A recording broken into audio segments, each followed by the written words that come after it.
Hi friends, welcome to AZ classes. और आज हम कवर करेंगे physics class 12th part first chapter 1। ठीक है, यानी जो लास्ट वीडियो था उसमें हम कवर कर चुके थे वैद्युत बल रेखाओं के गुण तक। ठीक है, अब नेक्स्ट कुछ रेस्ट ऑल टॉपिक्स हैं जो हमें कवर करने हैं, जिसमें हमारा फर्स्ट टॉपिक है किसी बिंदु आवेश के कारण वैद्युत क्षेत्र की तीव्रता, एंड सेकेंड वैद्युत द्विध्रुव तथा वैद्युत द्विध्रुव आघू, एंड थर्ड वैद्युत द्विध्रुव के कारण वैद्युत क्षेत्र की तीव्रता। ठीक है, ये हम दो कंडीशंस में निकालेंगे। फर्स्ट एंड ऑन पोजीशन यानी अक्षीय स्थिति, एंड सेकंड इक्वेटोरियल पोजीशन यानी निरक्षीय स्थिति, एंड फोर्थ एक समान बाह्य वैद्युत क्षेत्र में रखे द्विध्रुव पर लगने वाला बल युग्म आघू। ठीक है, यानी हमारे 4 टॉपिक्स हैं जिनके बारे में हम बात करेंगे। अब जो हमारा फर्स्ट टॉपिक है वो किसी बिंदु आवेश के कारण वैद्युत क्षेत्र की तीव्रता। ठीक है, अब चित्र में देखो, एक प्लस क्यू चार्ज है, वो एक ऐसे माध्यम में स्थित है जिसका परावैद्युतांक क्या है, के है। ठीक है, तो हम यहां से चित्र से लिखेंगे, माना प्लस क्यू आवेश बिंदु O पर ऐसे माध्यम में स्थित है जिसका परावैद्युतांक के है। ठीक है, यानी कोई प्लस क्यू चार्ज है, पॉइंट चार्ज, बिंदु आवेश। ठीक है, और वो कैसे माध्यम में स्थित है जिसका परावैद्युतांक के है, यानी एक बिंदु O है जिस पे प्लस क्यू चार्ज स्थित है। ठीक है, बिंदु O से R दूरी पर एक बिंदु P है, बिंदु O से R दूरी पर एक बिंदु P है जहां हमें वैद्युत क्षेत्र की तीव्रता ज्ञात करनी है। ठीक है, यानी हमारा टॉपिक क्या था कि किसी बिंदु आवेश के कारण वैद्युत क्षेत्र की तीव्रता। ठीक है, तो हमारा एक बिंदु आवेश है प्लस क्यू, जो कहाँ स्थित है, बिंदु O पर। ठीक है, उससे R दूरी पर एक बिंदु P है। ठीक है, जहाँ हमें वैद्युत क्षेत्र की तीव्रता ज्ञात करनी है। ठीक है, तो हम लिखते हैं, माना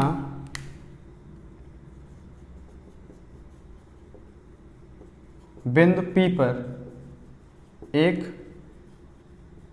परीक्षण आवेश प्लस क्यू नॉट है। ठीक है, हमने क्या किया, इस बिंदु P पर एक परीक्षण आवेश क्यू नॉट रख दिया। ठीक है, अब कूलाम के नियम से, कूलाम का नियम क्या कहता है, अब देखो कूलाम के नियम के लिए दोनों बिंदु आवेश बन गए, एक प्लस क्यू बिंदु आवेश, दूसरा प्लस क्यू नॉट बिंदु आवेश। ठीक है, तो दो बिंदु आवेशों के मध्य लगने वाला बल इन दोनों आवेशों के गुणनफल के समानुपाती तथा बीच की दूरी के वर्ग के व्युत्क्रमानुपाती होता है। ये किसने दिया था, कूलाम ने नियम। तो हम लिखेंगे कूलाम के नियम के अनुसार F बराबर कितना हो जाएगा, 1/4 पाई एप्सिलॉन नॉट के Q not upon R square. ठीक है,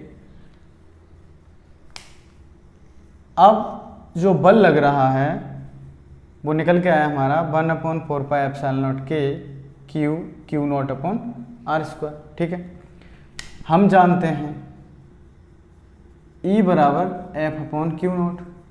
ठीक है, यानी E बराबर क्या फॉर्मूला होता है, F upon Q not. E क्या है यहाँ पे, वैद्युत क्षेत्र की तीव्रता। तो इसे हम समीकरण 1 मान लेते हैं।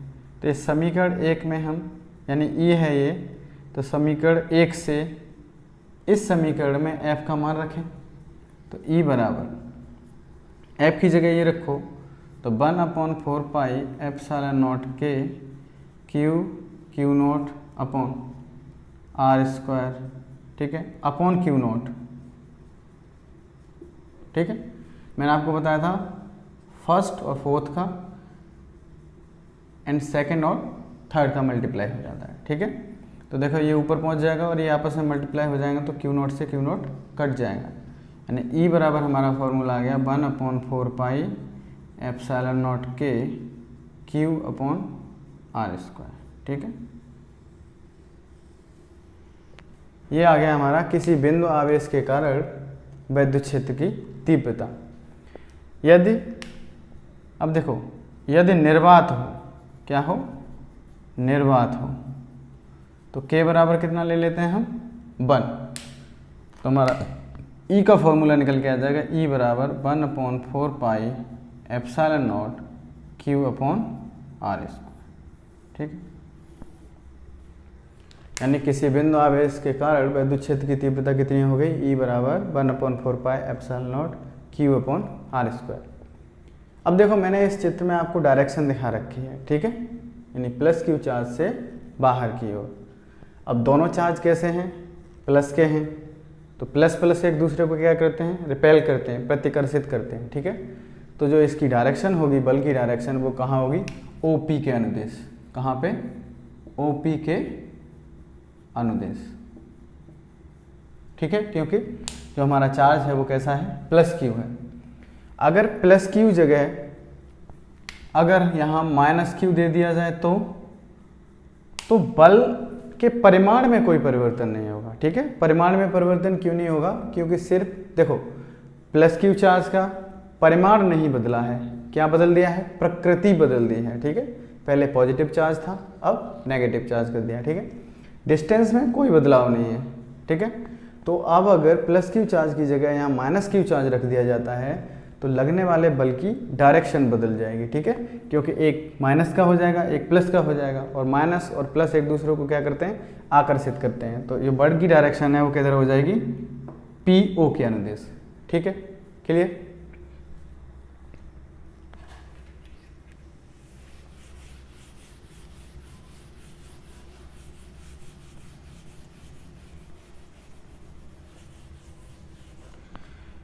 फिर मैंने आपको एक अध्यारोपण का सिद्धांत पढ़ाया था। जब मैंने कूलाम का नियम पढ़ाया था तो मैंने आपको बताया था अध्यारोपण के सिद्धांत के बारे में, ठीक है।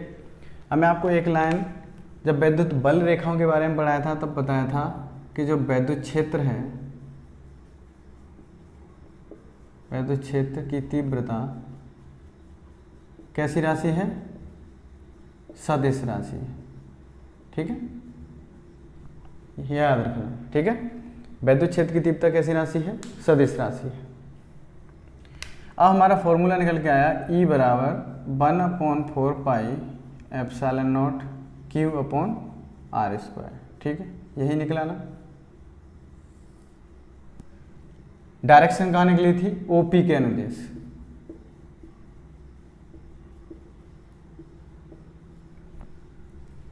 ठीक है। अब अगर ऐसा हो कि कोई निकाय दे रखा हो और निकाय में आवेशों की संख्या क्या हो, Q1, Q2, Q3 dot dot dot Qn, ठीक है। मैंने जब कूलाम का नियम पढ़ाया था तो आपको अध्यारोपण का सिद्धांत पढ़ाया था कि कोई निकाय है जिसमें आवेशों की संख्या कितनी है, Q1, Q2, Q3 dot dot dot n, ठीक है। तो कोई बिंदु P दे रखा है, तो वहाँ उस बिंदु P पर निम्नलिखित दिए हुए आवेशों के कारण हम क्या निकालते थे, परिणामी वैद्युत बल निकालते थे, ठीक है, परिणामी बल निकालते थे। अब सेम एक निकाय दे रखा है जिसमें आवेशों की संख्या है Q1, Q2 dot dot dot Qn, यानी n आवेश हैं, ठीक है। और एक बिंदु आपको P दे रखा है और फिर आपसे कहा जाए कि परिणामी विद्युत क्षेत्र ज्ञात कीजिए, तो हम परिणामी विद्युत क्षेत्र का सूत्र कैसे लिखेंगे, देखो हम मान लेते हैं कि Q1 के कारण बिंदु P पर लगने वाला बल विद्युत क्षेत्र कितना है, E1, ठीक है। Q2 के कारण E2, Q3 के कारण E3 dot dot dot dot Qn के कारण कितना हो जाएगा, En, ठीक है। अब ये कैसी राशि है, सदिश राशि है, ठीक है। तो जब सदिश राशि है तो हम परिणामी निकालेंगे, तो परिणामी E बराबर क्या हो जाएगा, E1 plus E2 plus E3 plus dot dot dot En। ठीक है, यानी किसी निकाय में स्थित विभिन्न बिंदु आवेशों के कारण किसी बिंदु पर लगने वाला परिणामी वैद्युत क्षेत्र, ठीक है, कितना होगा, E बराबर vector E1 plus vector E2 plus vector E3 plus dot dot dot En। ठीक है, सेम अध्यारोपण के सिद्धांत की तरह जो हमने कूलाम के नियम में पढ़ा था। ठीक है, नेक्स्ट हमारा जो टॉपिक है वो है वैद्युत द्विध्रुव आघूर्ण तथा वैद्युत द्विध्रुव। ठीक है,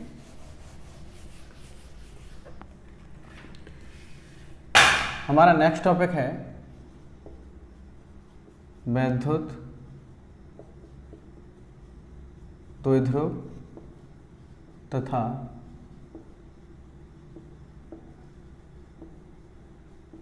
द्विध्रुव आघूर्ण।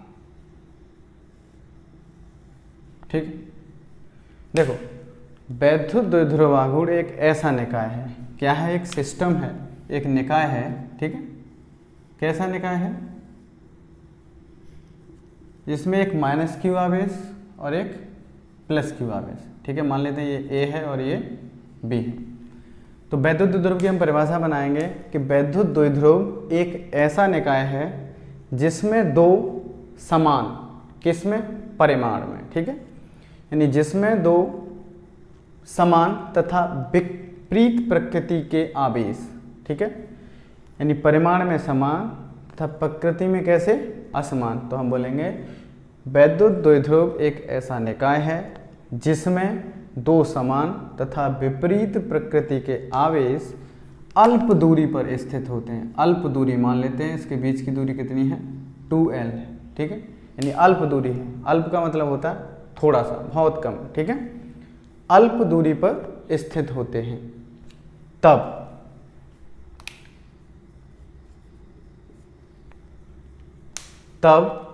वैद्युत द्विध्रुव आघूर्ण इनमें से एक आवेश, ठीक है, तथा उनकी बीच अल्प दूरी के गुणनफल को कहते हैं। ठीक है, जिसे किससे प्रदर्शित करते हैं, P से।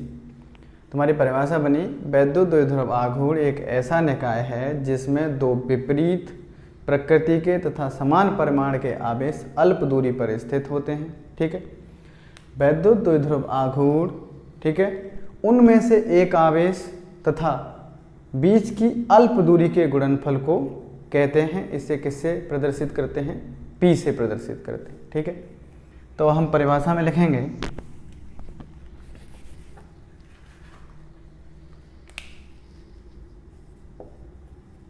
वैद्युत द्विध्रुव एक ऐसा निकाय है जिसमें दो समान व विपरीत प्रकृति के चार्ज यानी आवेश अल्प दूरी 2L पर स्थित होते हैं। ठीक है, ये तो हमारे वैद्युत द्विध्रुव की परिभाषा हो गई कि वैद्युत द्विध्रुव एक ऐसा निकाय है जिसमें दो समान व विपरीत प्रकृति के आवेश अल्प दूरी 2L पर स्थित होते हैं, जो मैंने आपको चित्र में दिखाया है। ठीक है, वैद्युत द्विध्रुव आघूर्ण, वैद्युत द्विध्रुव आघूर्ण उन आवेशों में से एक का तथा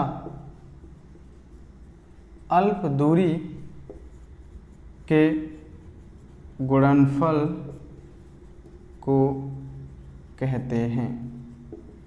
इसे P से प्रदर्शित करते हैं।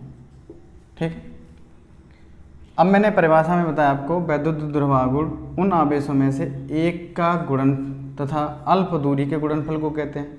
इसे किससे डिनोट करते हैं, P से। तो P बराबर क्या लिख सकते हो, एक आवेश यानी Q इंटू अल्प दूरी 2l। तो P बराबर हमारा फॉर्मूला क्या आ गया, Q इंटू 2l। ठीक है, अब जो इसकी दिशा के बारे में बात करेंगे, ठीक हो, इसकी दिशा कहाँ होती है, नेगेटिव चार्ज से पॉजिटिव चार्ज की तरफ। अगर हम P की डायरेक्शन लिखेंगे तो P की डायरेक्शन ये हो जाएगी, ठीक है, नेगेटिव चार्ज से पॉजिटिव चार्ज की तरफ। ठीक है, क्लियर हुआ। यानी अगर हम आपसे P, जिसे हम बोलते हैं वैद्युत द्विध्रुव आघूर्ण, अगर उसकी डायरेक्शन पूछता है तो उसकी डायरेक्शन कहाँ से कहाँ तक होती है, माइनस से प्लस की ओर। ठीक है, तो हमारी P की डायरेक्शन हो गई AB के अनुदिश। ठीक है, तो P बराबर Q इंटू 2l। अब इसका मात्रक लिखेंगे तो मात्रक Q का कूलाम और L क्या है, डिस्टेंस है, तो मीटर। ठीक है, अगर इसकी विमा के बारे में बात करें, अगर आपसे कहा जाए विमा लिखिए, तो कूलाम आवेश है, आवेश की विमा क्या होती है, AT। फॉर्मूला पढ़ा है ना, Q बराबर IT। I क्या है, धारा, एम्पियर, T क्या है, समय।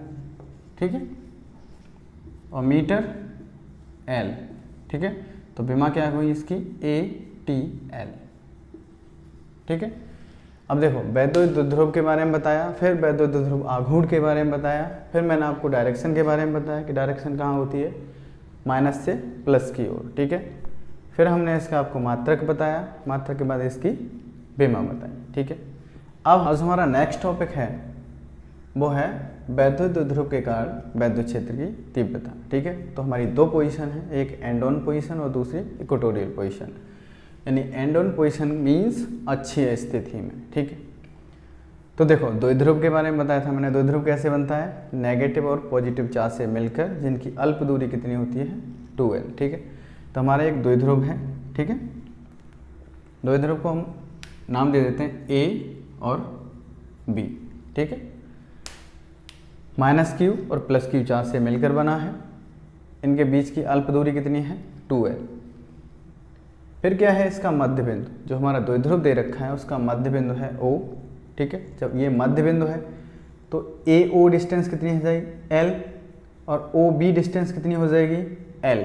ठीक है, मध्य बिंदु का मतलब क्या है कि जो संपूर्ण लंबाई दे रखी है उसको क्या करेगा, बराबर भाग में डिवाइड कर देगा, यानी बराबर भाग में बांट देगा। ठीक है, तो ये डिस्टेंस AO, L और OB कितनी हो जाएगी, L हो जाएगी। ठीक है, अब द्विध्रुव के मध्य बिंदु O से R दूरी पर एक बिंदु P है, जहां हमें क्या ज्ञात करना है, परिणामी वैद्युत क्षेत्र ज्ञात करना है।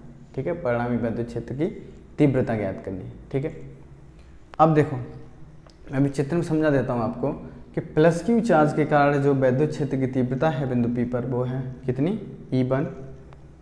माइनस Q चार्ज के कारण बिंदु P पर जो वैद्युत क्षेत्र की तीव्रता है वो E2 है। ठीक है, अब देखो E1, तो मैंने E1 की डायरेक्शन कहाँ ली है, बाहर की ओर, क्योंकि देखो यहाँ पे बिंदु है P और ये कैसा चार्ज है, पॉजिटिव चार्ज है। ठीक है, तो वैद्युत बल रेखाएं क्या होती है, प्लस चार्ज से बाहर की ओर निकलती हैं। ठीक है, तो हमारे इस वैद्युत क्षेत्र की डायरेक्शन कहाँ हो जाएगी, बाहर की ओर। बट नेगेटिव चार्ज की जो डायरेक्शन है वैद्युत क्षेत्र की तीव्रता की, वो कहाँ हो जाएगी, अंदर की ओर, क्योंकि जो नेगेटिव चार्ज यानी ऋण आवेश से चलने वाली वैद्युत बल रेखाएं कहाँ होती हैं, लंबवत अंदर की ओर प्रवेश करती हैं। ठीक है, यानी ऋणात्मक चार्ज में अंदर की ओर प्रवेश करती हैं। ठीक है, तो आपको डायरेक्शन समझ में आया। E1 डायरेक्शन है प्लस Q चार्ज के कारण बिंदु P पर वैद्युत क्षेत्र की तीव्रता की, तथा E2 जो डायरेक्शन है वो क्या है, माइनस Q आवेश के कारण बिंदु P पर वैद्युत क्षेत्र की तीव्रता की। ठीक है, तो हम लिखेंगे, माना AB कोई वैद्युत द्विध्रुव है। ठीक है, जो माइनस Q तथा प्लस Q आवेश से मिलकर बना है। ठीक है, जिनके बीच की अल्प दूरी कितनी है, 2l है। ठीक है, द्विध्रुव का मध्य बिंदु O है ठीक है। तो A O equal to O B equal to कितना, एल, ठीक है। ए ओ इक्वल ओ बी किसके बराबर हो जाएगा, एल के, ठीक है। हम लिखेंगे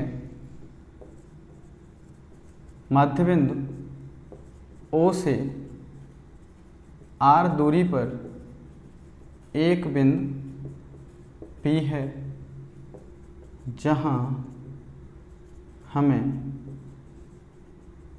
परिणामी वैद्युत क्षेत्र की तीव्रता ज्ञात करनी है, ठीक है। यानी इसके मध्य बिंदु ओ से आर दूरी पर एक बिंदु पी है जहां हमें परिणामी वैद्युत क्षेत्र की तीव्रता ज्ञात करनी है, ठीक है। फिर हम लिखेंगे चित्र में प्लस क्यू आवेश के कारण बिंदु P पर वैद्युत क्षेत्र की तीव्रता E1 तथा माइनस क्यू आवेश के कारण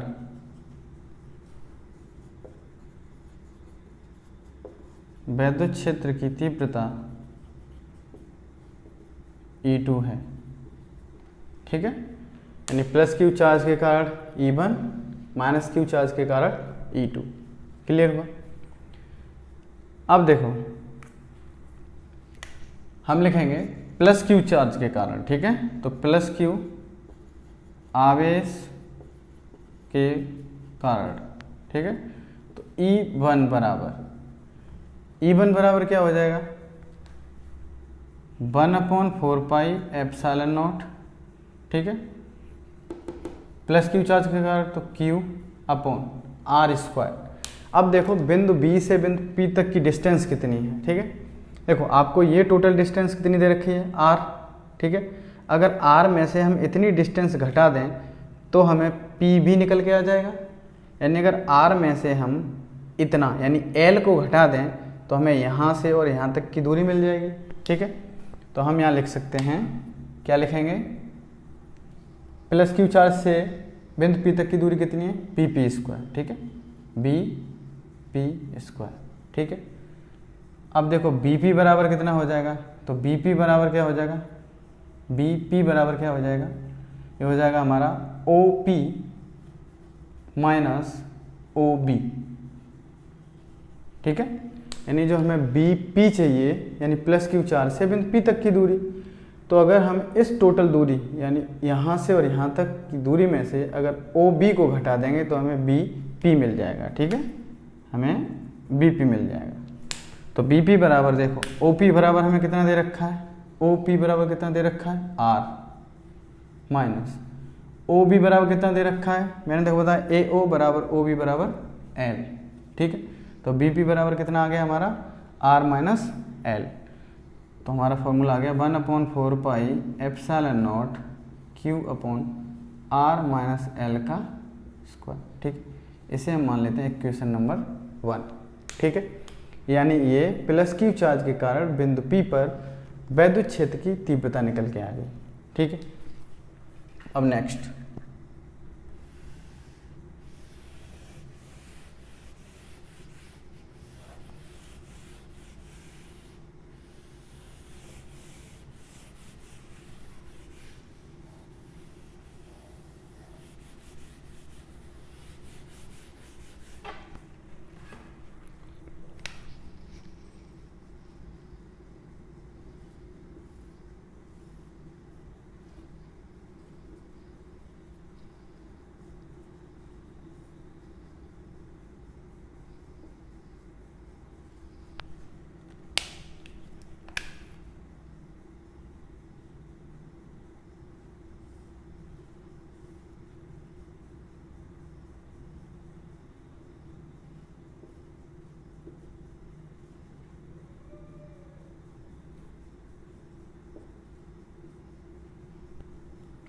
ठीक है।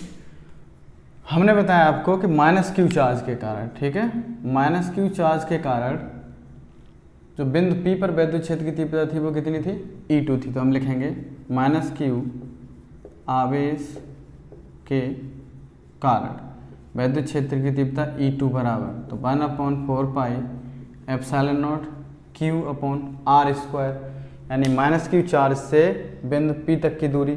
तो देखो यहाँ से यहाँ तक की दूरी हमें कितनी दे रखी है, R, और इसमें अगर इतनी दूरी और ऐड कर दें तो हमें टोटल माइनस क्यू चार्ज से बिंदु P तक की दूरी निकल आएगी। तो R प्लस OA बराबर कितना बताया था मैंने, OA equal to OB equal to L, तो R प्लस L, ठीक है। तो हमारा आ गया R प्लस L का स्क्वायर, ये इक्वेशन नंबर 2, ठीक है। अब इस चित्र में देखो कि देखो इधर वैद्युत क्षेत्र E1 है, उसकी डायरेक्शन कहाँ है, आउटवर्ड। बिंदु P पर वैद्युत क्षेत्र E2 की डायरेक्शन कहाँ है, इनवर्ड, यानी एक दूसरे के कैसे हैं, विपरीत हैं। तो अगर हम परिणामी निकालेंगे, अगर हम यहाँ लिखें परिणामी किस पर, बिंदु P पर परिणामी वैद्युत क्षेत्र E मान लेते हैं, ठीक है। तो E बराबर क्या हो जाएगा, E1 माइनस E2, ठीक है, ये E1 माइनस E2, ठीक है। चलो ये लिख लेते हैं परिमाण, E1 माइनस E2। अब मैंने E1 माइनस E2 क्यों लिखा, यानी E1 is greater than E2, ठीक है, E1 is greater than E2। यहाँ पे मैं E2 माइनस E1 क्यों नहीं लिखा, E1 माइनस E2 ही क्यों लिखा है, ठीक है, उसका रीजन बताते हैं। E1 बराबर हमारा फॉर्मूला निकला था 1/4 pi epsilon naught Q upon R minus L का होल स्क्वायर, ठीक है। और E2 बराबर हमारा निकला है 1/4 pi epsilon naught Q upon R plus L का होल स्क्वायर, ठीक है। अब देखो यहाँ R प्लस L है और उधर जो E1 है उसमें R माइनस L है, ठीक है, यानी R माइनस L और R प्लस L में कौन सी संख्या बड़ी होगी, R प्लस L, ठीक है। और जिस संख्या का हर बड़ा होता है वो संख्या कैसी आती है, छोटी आती है, ठीक है। उदाहरण के लिए अगर आपसे पूछा जाए कि 1/2 बड़ा है या 1/3 बड़ा है, ठीक है, तो जिस संख्या का हर बड़ा होता है वो संख्या कैसी होती है, छोटी होती है, ठीक है। अर्थात 1/3 और 1/2 की कंपैरिजन में 1/3 कैसा हो जाएगा, छोटा हो जाएगा, और 1/2 कैसा हो जाएगा, बड़ा हो जाएगा, ठीक है। क्योंकि 1/2 का हर कैसा है, 2, और 1/3 का हर क्या है, 3। अगर हर की कंपैरिजन करें तो 1/3 का जो हर 3 है वो 2 के कंपैरिजन में बड़ा है, ठीक है। तो जिसका हर बड़ा होता है, ठीक है, उस जो संख्या वो कैसे क्या हो जाती है, कम हो जाती है। अब देखो E1 is greater than E2, ये समझ में आई, E1 is greater than E2, तो E बराबर E1 माइनस E2। अब इसमें फॉर्मूले पुट करो, तो E1 बराबर 1/4 pi epsilon naught Q upon R minus L का होल स्क्वायर, ठीक है, minus 1/4 pi epsilon naught Q upon R plus L का होल स्क्वायर, ठीक है। हमने इस समीकरण में जो E1 और E2 के मान निकाले थे उनको पुट कर दिया, यानी रख दिया, ठीक है। 1/4 पाई एप्सिलॉन नॉट कॉमन ले लो, दोनों में स्थित है तो, ठीक है, दोनों में 1/4 पाई एप्सिलॉन नॉट और Q है, तो हमने 1/4 पाई एप्सिलॉन नॉट और Q को क्या कर लिया, कॉमन ले लिया, ठीक है। अब देखो यहाँ क्या बचा, 1/R माइनस L का whole square minus 1/R plus L का होल स्क्वायर, ठीक है। अब आगे इसको खोलते हैं,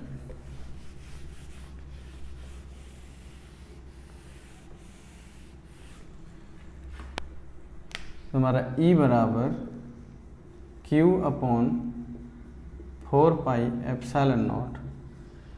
अब अगर हम इसका एलसीएम लेते हैं, ठीक है, जिसे हम बोलते हैं लासा लेते हैं, तो इसका लासा आ जाएगा हमारा R square minus L square का होल स्क्वायर, ठीक है। देखो एक तो R माइनस L है, ये R प्लस L है। होल स्क्वायर का मतलब क्या होता है, हम इसको यहाँ ये तो लिख सकते हैं ना, R प्लस L को R plus L into R plus L, ठीक है, यहाँ लिख सकते हैं R minus L into R minus L, ठीक है। अब देखो यहाँ R माइनस L का होल स्क्वायर है, ठीक है, तो अगर इससे हम डिवाइड करेंगे तो ये जाएगा आर प्लस एल का होल स्क्वायर टाइम, ठीक है। आपको देखो बता देता हूँ, ये जो आर माइनस एल स्क्वायर और आर प्लस एल स्क्वायर का जो हमने लासा लिया वो R square minus L square का होल स्क्वायर कैसे आया, ठीक है। देखो आर माइनस एल का होल स्क्वायर है, इसको हम R minus L into R minus L लिख सकते हैं। ऐसे ही आर प्लस एल का होल स्क्वायर है तो हम इसको R plus L into R plus L लिख सकते हैं, ठीक है। अब अगर आप यहाँ से R plus L R minus L, ठीक है। अब हमारी ये दो संख्या हो गई, ये एक संख्या है और ये दूसरी संख्या है, ठीक है। यानी हमने आर माइनस एल के होल स्क्वायर को इस तरीके से लिख दिया, आर प्लस एल के होल स्क्वायर को इस तरीके से लिख दिया। अगर आपसे कहा जाए कि अब इन दोनों संख्याओं का लासा लीजिए, ठीक है, तो हमने क्या किया, इन चारों संख्याओं को यहाँ लिख दिया।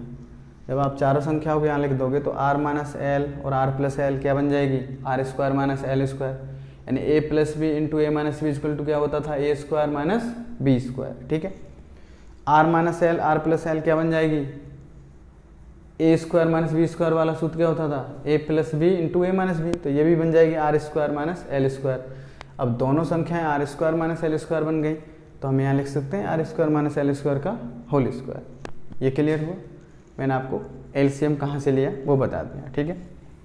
अब देखो माइनस, जब आर प्लस एल के होल स्क्वायर से इसमें भाग देंगे तो ये जाएगा आर माइनस एल के होल स्क्वायर टाइम्स, ठीक है। अब इसे ओपन करो तो Q upon 4 pi epsilon naught R square plus L square plus 2RL, ठीक है, माइनस, अब a माइनस बी का होल स्क्वायर होता है A square plus B square minus 2ab, ठीक है। और माइनस का गुणा करेंगे तो जो प्लस की संख्या है यानी ए स्क्वायर, तो ये माइनस का आर स्क्वायर हो जाएगा, plus B square L square, minus का गुणा करेंगे तो माइनस का L square, minus 2ab minus 2RL होगा, माइनस का गुणा हो जाएगा तो अब क्या हो जाएगा 2RL प्लस का, ठीक है, upon R square minus L square का होल स्क्वायर।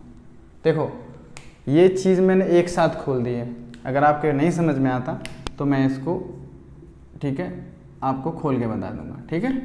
यानी हमने क्या लिख दिया, अब आर माइनस एल का होल स्क्वायर खोल दिया, R square plus L square minus 2RL, ठीक है। ये चीज़ समझ में आई। अब नेक्स्ट लाइन में हम क्या करते हैं, माइनस को अंदर गुणा कर लेते हैं, तो Q upon 4 pi epsilon naught R square plus L square plus 2RL minus R square minus L square minus minus plus 2RL upon R square minus L square का होल स्क्वायर, ठीक है। अब देखो minus R square plus R square minus L square, ठीक है, ये आपस में कट गए। अब Q बराबर 4 पाई एप्सिलॉन नॉट, यहाँ क्या बचा 2 और 2 4, यानी 4RL upon R square minus L square का होल स्क्वायर, ठीक है। फिर हम लिखेंगे L is less than R, यानी जो हमारा L है, जो द्विध्रुव आघूर्ण की जो द्विध्रुव बनता था ना हमारा, तो द्विध्रुव की अल्प दूरी कितनी लेते थे हम 2L, ठीक है। अब L क्या है, उसका भी आधा है, अल्प दूरी का मतलब थोड़ी सी दूरी, और ये L क्या हो गया, द्विध्रुव की दूरी का भी आधा हो गया, तो ये R के कंपैरिजन में कैसा है, बहुत कम है, ठीक है। हमने लिख दिया कि L R की अपेक्षा कैसा है, बहुत कम है, तो हमने लिख दिया यहाँ L less than two R, ठीक है, यानी R के कंपैरिजन में L बहुत कम है, ठीक है। तो हम क्या कर देंगे, अब L को हम छोड़ देंगे, ठीक है। जब हम L को छोड़ देंगे तो हमारा फॉर्मूला आएगा Q upon 4 pi epsilon naught 4RL upon R square का स्क्वायर हो जाएगा, ठीक है। L हमारा चला जाएगा, यानी L को हमने छोड़ दिया, ठीक है। और हम जानते हैं P बराबर Q इंटू 2L होता है, ठीक है। हमने भी द्विध्रुव वाले टॉपिक से पढ़ा था कि P बराबर क्या होता है, Q इंटू 2L। अब देखो इसको Q इंटू 2L की फॉर्म में बना लो, ठीक है। अब देखो R से एक R कट जाएगी, ठीक है, एक R से एक R कट गई तो ये 3 बचेंगे अब यहाँ पे। तो हमारा E बराबर आ गया, यहाँ पे आ जाओ, E बराबर आ गया Q into 4L upon 4πε0 RQ, ठीक है। एक R था ऊपर, हमने इसे एक R से काट दिया, तो 2 ये बची, एक ये, तो कितनी हो गई टोटल 3, ठीक है। अब देखो मैंने आपको बताया था Q इंटू, इसमें से 2L ले लो, इंटू 2 अलग कर दो, ठीक है, अपॉन 4πε0 इंटू RQ, ठीक है। देखो हमारे पास क्या था, Q इंटू 4L था, तो मैं 4 को 2 इंटू 2 लिख सकता हूँ, तो मैंने 2 यहाँ ले लिए और 2 बाहर रख दिए, तो Q इंटू 2L हमारा क्या बन गया P। तो हमारा E बराबर सूत्र आ गया 1 अपॉन ये वाला 4πε0, ठीक है। तो 4πε0 Q इंटू 2L किसके बराबर हो जाएगा P के, और ये 2 तो 2P अपॉन RQ, ठीक है। यानी किसी द्विध्रुव के कारण एंड ऑन पोजीशन पे, यानी अच्छी स्थिति में अगर वैद्युत क्षेत्र की तीव्रता आपसे पूछी जाती है तो उसका फॉर्मूला E बराबर 1/4πε0 2P अपॉन RQ, ठीक है। हर छोटी चीज़ को मैंने बहुत बारीक तरीके से आपको बताया, ठीक है। यहाँ पे एक बार दोबारा से फिर समझ लो, देखो यहाँ पे देखो R² का होल स्क्वायर है, ठीक है। आपको और तरीके से समझा देता हूँ यहाँ पे, ठीक है। यहाँ पे आ गया हमारा 4RL अपॉन, अब हमने L को जब छोड़ दिया तो R² का स्क्वायर हो गया, तो R² का स्क्वायर घात के ऊपर घात होती है तो घात का गुणा हो जाता है, तो हम इसको क्या लिख सकते हैं R4, ठीक है। यानी ये अब हमारे यहाँ से हट गई, ठीक है, यानी ये वाला पार्ट हमने छोड़ दिया बहुत कम की वजह से, तो R² का स्क्वायर, तो घात के ऊपर घात का क्या हो जाता है गुणा हो जाता है, और एक R यहाँ पे है एक, तो ये कितनी बची 3, तो वही हमने लिख दिया यहाँ Q into 4L upon 4πε0 RQ, ठीक है। तो Q इंटू 2L, अब हम आघूर्ण यानी अब हम द्विध्रुव की बात कर रहे हैं, यानी हमने जो वैद्युत क्षेत्र की तीव्रता निकाली है वो किसके कारण निकाली है, वैद्युत द्विध्रुव के कारण।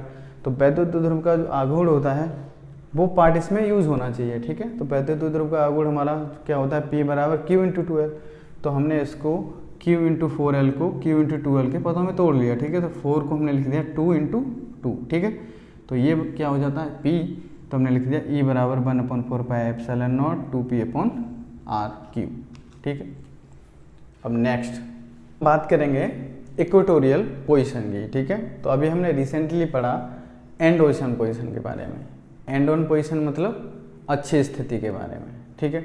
अब हम पढ़ेंगे निरक्षीय स्थिति के बारे में, ठीक है। तो देखो कोई AB द्विध्रुव दे रखा है जिसके बीच की दूरी कितनी है, अल्प दूरी 2L है, ठीक है। इसका मध्य बिंदु है O, और OA बराबर कितना हो जाएगा, OA बराबर OB बराबर कितना L, ठीक है। यानी जो सारी कहानी है वो मैंने आपको एंड ऑन पोजीशन यानी अच्छी स्थिति में पढ़ाया था, वो सेम कहानी है, ठीक है। यानी उसमें बस एक अंतर था कि हमने जो पॉइंट लिया था जिस पे हमें वैद्युत क्षेत्र की तीव्रता ज्ञात करनी थी वो कहाँ लिया था, हमने अच्छी स्थिति में लिया था। अब हम कहाँ लेंगे, निरक्षीय स्थिति में लेंगे, सिर्फ इतना अंतर है, ठीक है। अब देखो सेम यहाँ तक कहानी बिल्कुल एंड ऑन पोजीशन की तरह है कि एक द्विध्रुव AB है जिसका मध्य बिंदु O है, ठीक है। तो OA equal to OB equal to L, अल्प दूरी कितनी है 2L, ठीक है। अब द्विध्रुव के मध्य बिंदु O से R दूरी पर एक बिंदु P है जहां हमें वैद्युत क्षेत्र की तीव्रता ज्ञात करनी है, ठीक है। तो हमारा B से P तक की डिस्टेंस यानी BP और ये AP, ठीक है। अब देखो हम मान लेते हैं कि जो B से P को मिलाने वाली रेखा है वो द्विध्रुव के साथ कितना कोण बनाती है, थीटा डिग्री का, ठीक है। तो हमारी जो E की डायरेक्शन होगी वो BP के अलोंग होगी, ठीक है। मैंने आपको पहले ही बताया था कि जिस आवेश के कारण किसी भी बिंदु पर हम वैद्युत क्षेत्र की तीव्रता ज्ञात करते हैं तो हमारी जो डायरेक्शन होती है वो उसी रेखा के अनुदिश होती है, ठीक है। यानी हमारी ये रेखा है तो हमारी जो वैद्युत क्षेत्र की डायरेक्शन है वो इसी रेखा के अनुदिश है, ठीक है। यानी P और B के अनुदिश, ठीक है। अब देखो प्लस आवेश है यानी प्लस Q चार्ज है तो उसके कारण जो वैद्युत क्षेत्र की तीव्रता E1 है वो कहाँ है, आउटवर्ड, बाहर की ओर, ठीक है। और बिंदु ए जो -q आवेश है उसके कारण बिंदु P पर जो वैद्युत क्षेत्र की तीव्रता E2 है वो कहाँ है, इनवर्ड, अंदर की ओर, ठीक है। जो मैंने आपको बताया था वैद्युत बल रेखाओं की तरह व्यवहार करेंगे ये, यानी +q चार्ज से जो वैद्युत बल रेखाएं वो बाहर की ओर निकलती हैं, -q चार्ज में क्या करती हैं, प्रवेश करती हैं, ठीक है। अब देखो आप देखो ये आपको समकोण त्रिभुज लिख रहा है ना, यानी ये 90 डिग्री है, तो हम लिखेंगे समकोण त्रिभुज POB में, ठीक है। अब हमें इस बिंदु आवेश के कारण यहाँ पे वैद्युत क्षेत्र की तीव्रता ज्ञात करनी है, तो हमें यहाँ से यहाँ तक की डिस्टेंस चाहिए, ठीक है। तो मैंने आपको √r² + l² ऑलरेडी लिख रखा है, ठीक है। अब मैं बताता हूँ आपको इसे निकालते कैसे हैं, ठीक है। अब समकोण त्रिभुज है तो समकोण त्रिभुज में पाइथागोरस की प्रमेय क्या कहती है, लंब का स्क्वायर, यानी लंब स्क्वायर प्लस आधार का स्क्वायर इक्वल टू कर्ण का स्क्वायर, यही तो है पाइथागोरस की प्रमेय। तो लंब का स्क्वायर, लंब कितना है हमारा, ये r² प्लस आधार कितना है हमारा OB बराबर OA इक्वल टू कितना है L, तो L² इक्वल टू कर्ण कितना है हमारा BP, ठीक है। तो हमारा BP बराबर कितना निकल के आ गया, √ में r² प्लस l²। तो ये क्लियर हुआ कि मैंने √r² प्लस l² कहाँ से लिख दिया, ठीक है। यानी चित्र में सारी चीज़ें क्लियर हो गई। अब देखो जो E1 है, देखो ये है हमारा क्या है, परपेंडिकुलर, देखो ये क्या है, समकोण त्रिभुज है तो ये 90 डिग्री का एंगल बना रहा है, ठीक है। अब आप यहाँ पे ध्यान दो, ये ध्यान दो, ठीक है। अब अगर आप इसे यहाँ मिला देते, ठीक, तो ये थीटा है तो ये 90 माइनस थीटा हो जाएगा, है ना, 90 माइनस थीटा हो जाएगा। अब अगर किसी थीटा एंगल पे वैद्युत क्षेत्र है तो इसके, देखो मैं, आपने फर्स्ट ईयर में पढ़ा होगा कि अगर कोई पिंड है, m द्रव्यमान का पिंड है, तो एक तो हम बल लगाते हैं इसके क्षैतिज में, ठीक है, एक हम बल लगाते हैं इसके ऊर्ध्व में, ठीक है। अब अगर हम ना ऊर्ध्व में बल लगाएं ना हम क्षैतिज में, अब अगर हम बल को लगा देते हैं इस तरीके से, यानी क्षैतिज से कितने एंगल पे, 30 डिग्री के एंगल पे, तो अब ये जो बल है वो किस तल में कार्य कर रहा है, x और y तल में, ठीक है। यानी ये x एक्सिस पे भी बल लगा रहा है और y एक्सिस पे भी बल लगा रहा है, तो इसके दो घटक हो जाएंगे, ठीक है। कौन कौन से घटक हो जाएंगे, एक तो क्षैतिज घटक हो जाएगा, इसे हम बोलते हैं क्षैतिज घटक, और इसे हम बोलेंगे ऊर्ध्व घटक, ठीक है। अभी आपको बल वाली कंडीशन ही नज़र नहीं आ रही। अब जो हमारा वैद्युत क्षेत्र है वो क्षैतिज से कितने एंगल पे लग रहा है, थीटा एंगल पे, तो अब इसके एक क्षैतिज घटक हो गया और एक ऊर्ध्व घटक हो गया। अब देखो सेम कंडीशन इसकी भी है, ठीक है, ये भी थीटा एंगल पे है, ठीक है। तो जब ये भी थीटा एंगल पे है, देखो जब ये भी थीटा एंगल पे होगा तो यहाँ से ये चीज़ देखो, जब ये थीटा एंगल पे तो इसके भी दो घटक हो जाएंगे, एक क्षैतिज घटक और एक ऊर्ध्व घटक, ठीक है।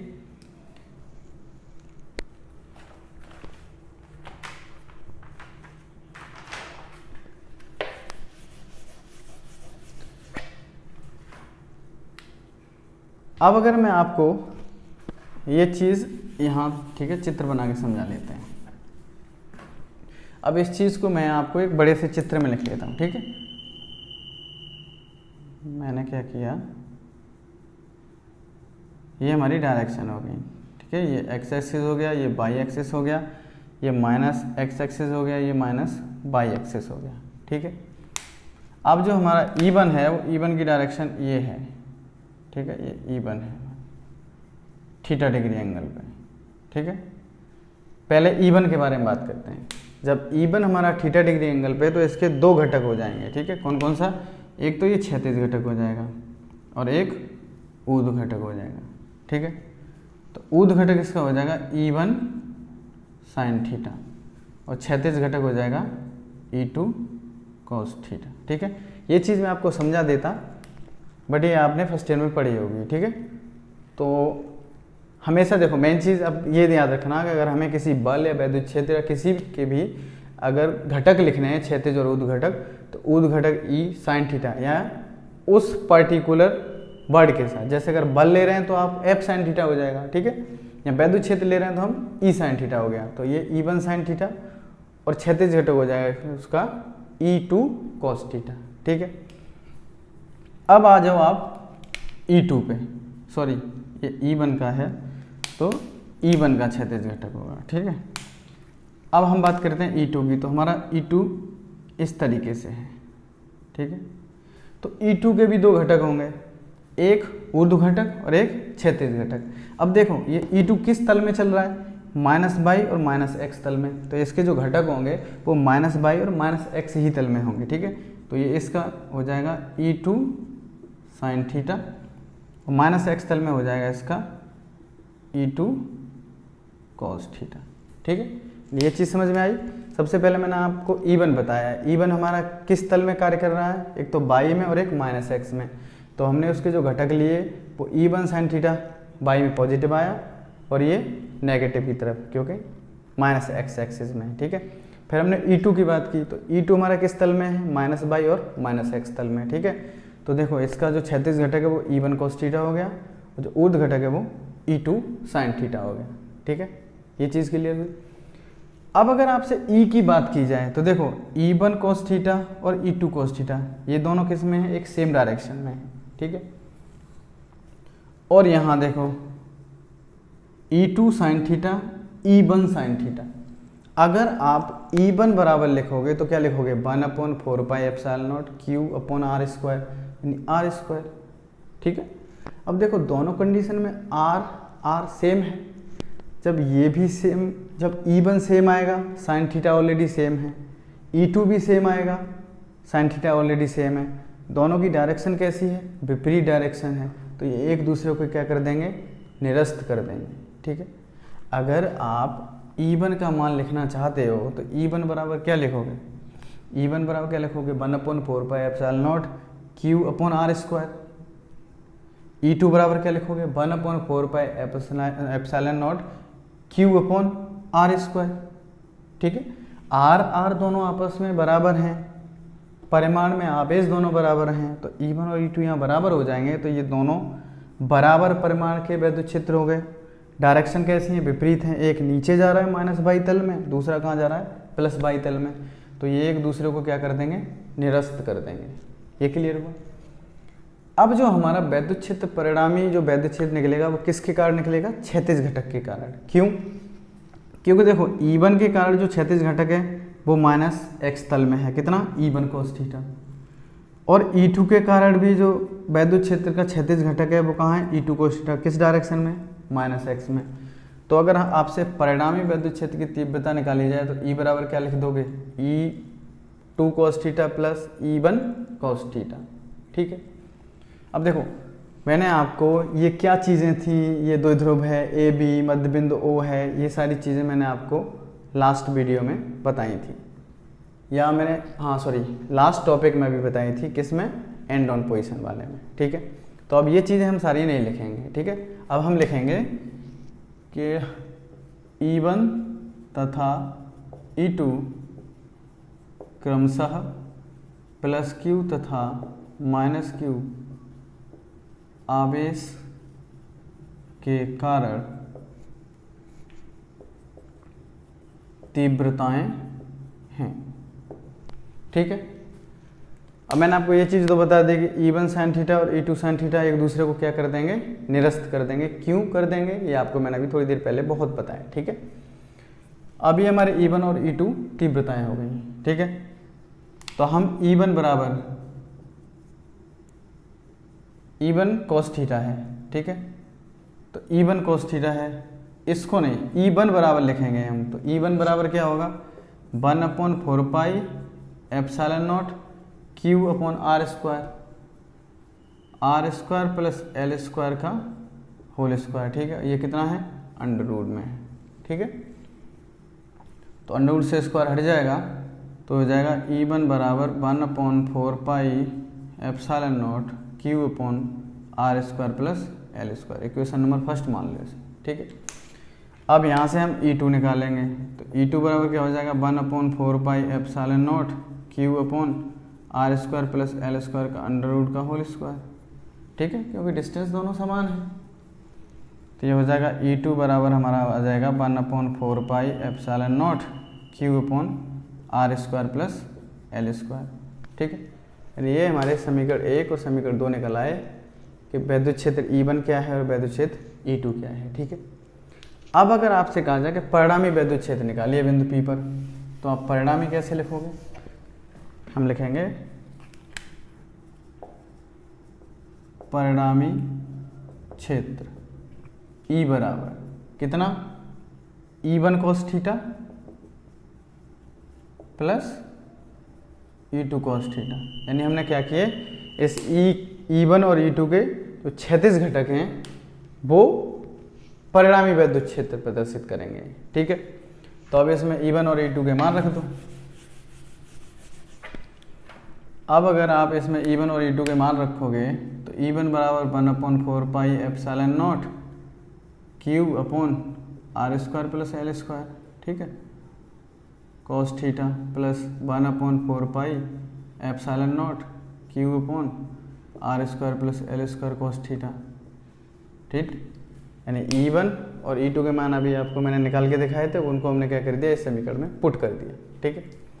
अब देखो ये भी भाग सेम है और ये भी भाग सेम है, तो एक भाग ये है एक भाग ये है, तो कितना हुआ, 2 भाग हो गए।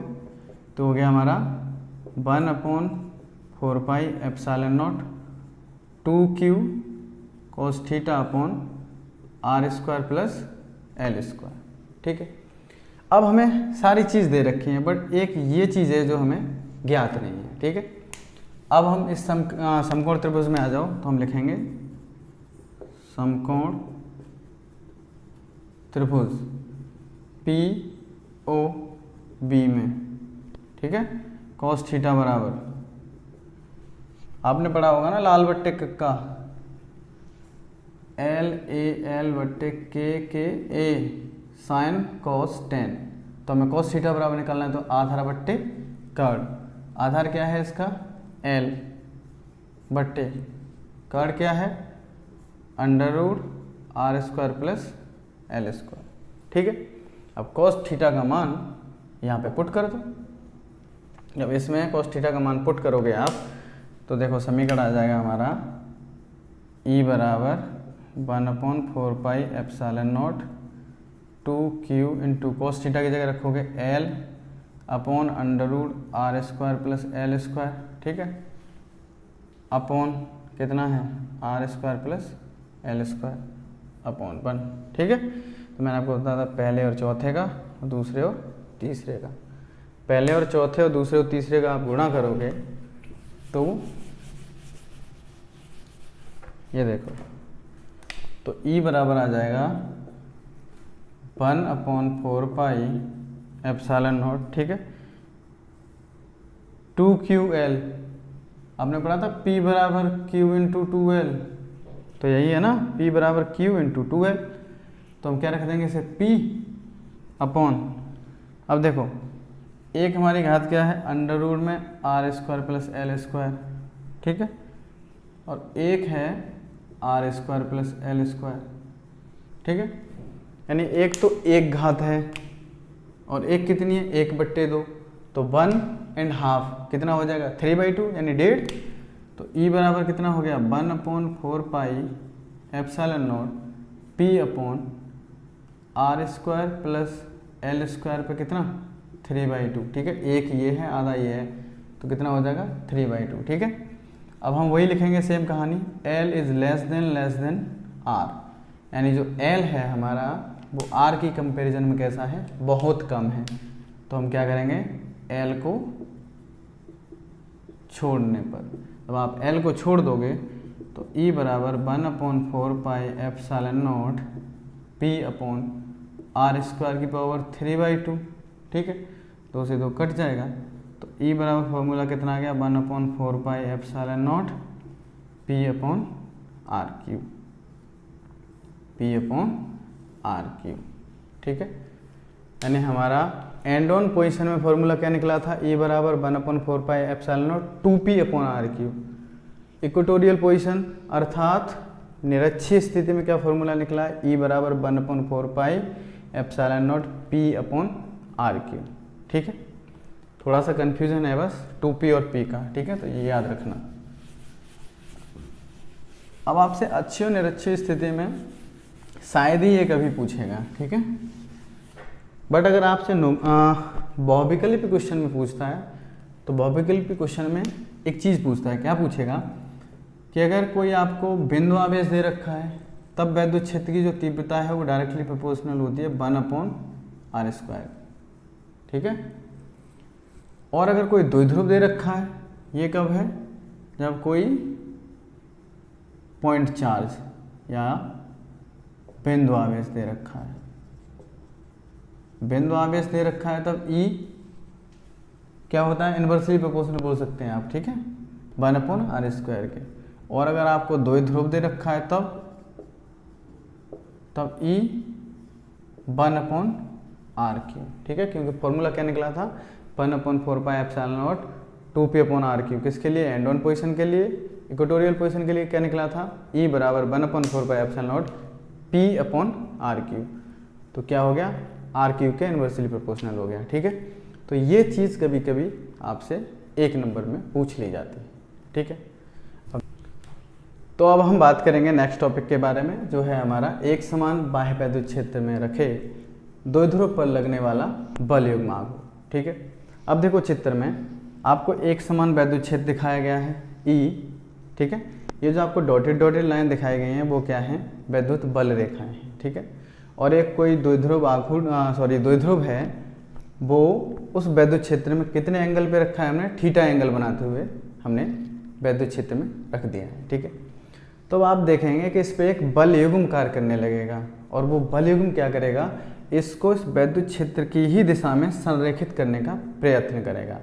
तो इस बल को हम क्या बोलते हैं, प्रत्यानयन बल। ठीक है, अंग्रेजी में बोलते हैं रिस्टोरिंग कपल। ठीक है, जो बल युग्म लगता है ना, उसको बोलते हैं प्रत्यानयन बल युग्म। ठीक है, उसको बोलते हैं रिस्टोरिंग कपल। ठीक है, अब देखो हम लिखेंगे, माना कोई द्विध्रुव किसी एक समान वैद्युत क्षेत्र में थीटा कोण पर रखा है। ठीक है, देखो प्रत्यानयन बल युग्म की अगर आपसे परिभाषा पूछी जाती है तो आप यहाँ से दे सकते हैं। ठीक है, या फिर मैं आपको वो परिभाषा लिखा ही सकता हूँ। ठीक है, हम यहाँ से लिखेंगे, चलो हम लिख लेते हैं कि जब किसी द्विध्रुव को एक समान वैद्युत क्षेत्र में रखते हैं तो उस पर एक बल युग्म कार्य करने लगता है और वह उस द्विध्रुव को क्षेत्र की दिशा में संरेखित करने का प्रयत्न करता है। इसे प्रत्यानयन बल युग्म या बोल सकते हैं रीस्टोरिंग कपल कहते हैं। ठीक है, यानी जब किसी द्विध्रुव को एक समान वैद्युत क्षेत्र में हम रखते हैं तो क्या होता है कि उस पर एक बल युग्म कार्य करने लगता है। बल युग्म का मतलब है कि एक जोड़ा, जो बलों का जोड़ा कार्य करने लगता है। ठीक है, और वह उस द्विध्रुव को क्षेत्र की दिशा में संरेखित करने की कोशिश करता है। यानी हमारा क्षेत्र की डायरेक्शन ये है। ठीक है, तो वो क्या करेगा, उसको घुमा के उस क्षेत्र की डायरेक्शन में प्रयत्न करेगा कि ये जो द्विध्रुव रखा हुआ है वो उसी डायरेक्शन में आ जाए, ठीक है। तो इस बल को हम क्या बोलते हैं, प्रत्यानयन बलयुग्म रीस्टोरिंग कपल बोलते हैं, ठीक है। अब यहीं से हम बलयुग्म आघूर्ण का फॉर्मूला निकालेंगे, ठीक है। तो ये आपसे अगर रिस्टोरिंग बलयुग्म की परिभाषा पूछ ली जाए तो आप बता सकते हैं, ठीक है। अब हम लौटते हैं वापस। अब हम लिखेंगे कोई द्विध्रुव, ठीक है, एक समान वैद्युत क्षेत्र में थीटा कोण पर रखा है, ठीक है। तो द्विध्रुव का माना, द्विध्रुव के आवेश प्लस क्यू तथा माइनस क्यू के बीच की दूरी कितनी है, 2L है, ठीक है। यानी एक द्विध्रुव है और हमने एक यूनिफॉर्म यानी एक समान वैद्युत क्षेत्र में इसको कितने एंगल पे रख दिया है, थीटा एंगल पे लिख दिया है। यानी जो यहाँ चित्र में है वो मैं आपको यहाँ लिख रहा हूँ, ठीक है, थीटा एंगल पे रख दिया।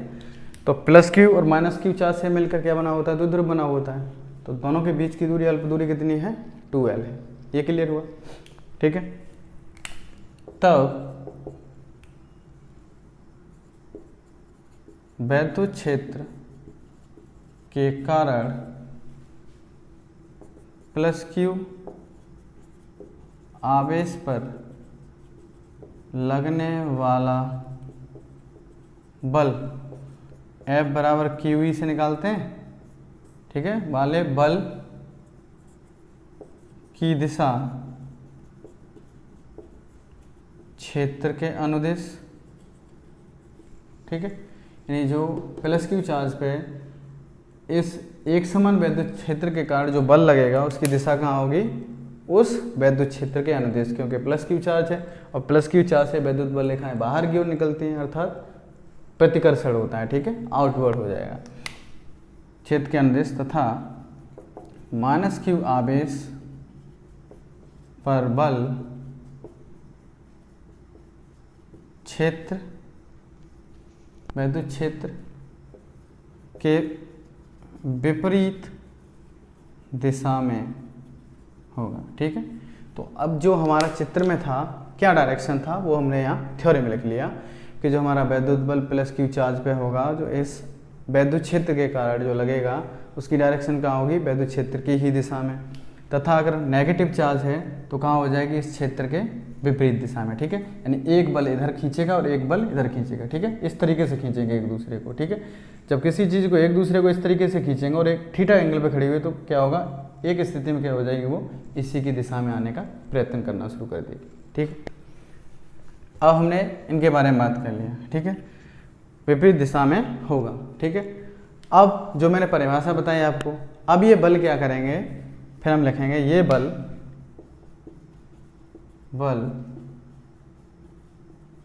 द्विध्रुव को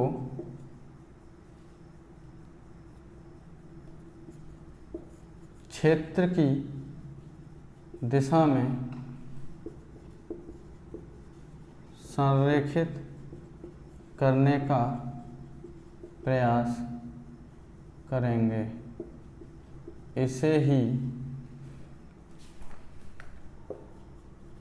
प्रत्यानयन बल युग्म का आघूर्ण कहते हैं और इसे किससे प्रदर्शित करते हैं, टाउ से प्रदर्शित करते हैं, ठीक है। और इसे टाउ से प्रदर्शित करते हैं, ठीक है।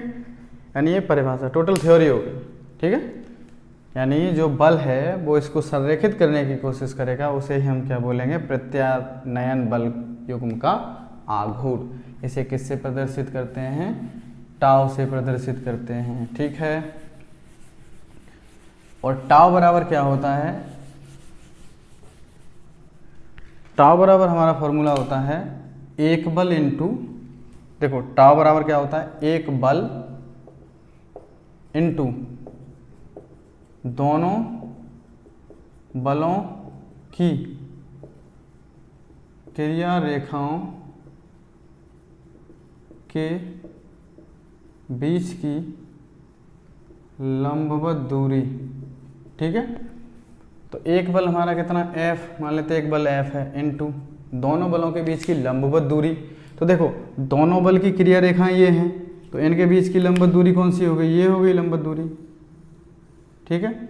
अब ये थीटा दे रखा है और ये हमें 2L दे रखा है। अगर आपसे कहा जाए कि इस दूरी को निकालो, ठीक है, तो मैंने आपको बताया था क्या, L बट्टे के लाल बट्टे कक्का। तो हमें बात किस में करनी है, कर्ण में और लंब में, लंब और कर्ण में। तो आप यहाँ से साइन थीटा लगा दोगे, साइन थीटा बराबर क्या होता है, लंब, लंब हमें निकालना है, ठीक है,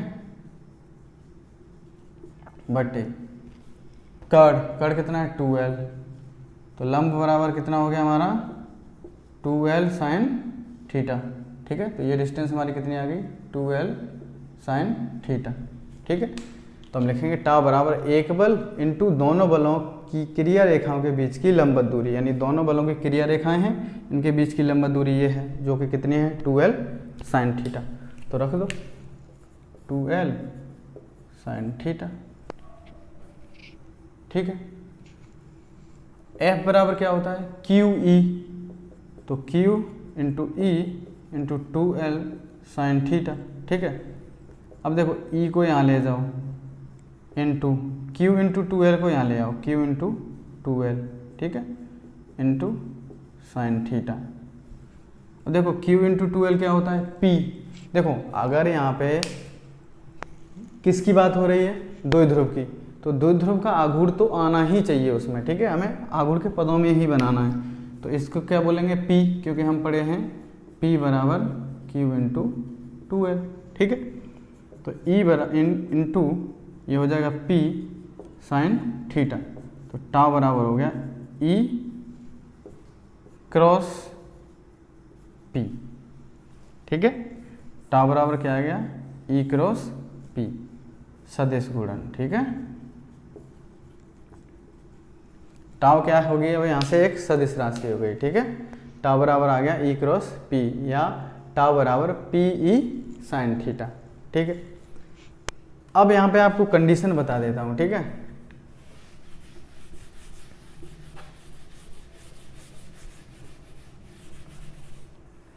देखो हमारा फॉर्मूला लिख ला टाउ बराबर PE साइन थीटा, ठीक है। अब अगर जो हमने जो हमने द्विध्रुव रखा था, अगर थीटा बराबर 0 कर दें, यानी ये हमारा वैद्युत क्षेत्र हो गया। हमने पहले द्विध्रुव ऐसे रखा था, अब ऐसे ना रख के हम कैसे रख दें, ऐसे ही रख दें, यानी थीटा वैद्युत क्षेत्र के साथ जो थीटा बनाए वो कितना बनाए 0। तो हमारा बल युग्म आघूर्ण कितना हो जाएगा 0 हो जाएगा, ठीक है। अगर यही थीटा इक्वल टू 90 डिग्री हो जाए, यानी ये हमारा वैद्युत क्षेत्र है,